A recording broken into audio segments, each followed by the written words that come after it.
BCE 6-ാം നൂറ്റാണ്ട് India ചരിത്രത്തിലെ ഒരു വഴിത്തിരിവായിരുന്നു. അതിന് പ്രധാന കാരണങ്ങൾ ഇതൊക്കെയാണ്.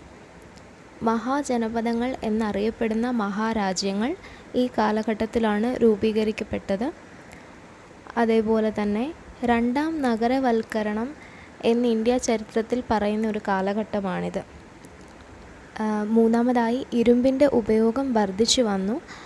അതിനാൽ തന്നെ വനങ്ങൾ വെട്ടിത്തെളിക്കപ്പെട്ടു.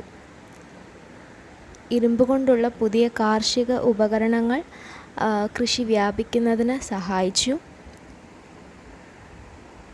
നാലാമതായി ലോഹനിർമ്മിതമായ നാണയങ്ങൾ വന്നതോടെ വാണിജ്യം വികസിക്കാൻ തുടങ്ങി.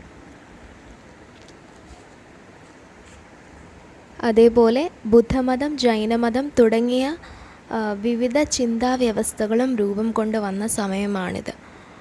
മഹാജനപദങ്ങളുടെ ഉയർച്ചയെപ്പറ്റി നേരത്തെ പറഞ്ഞിരുന്നു. 16 വലിയ രാഷ്ട്രങ്ങളുണ്ടായിരുന്നു ഈ മഹാജനപദങ്ങൾ.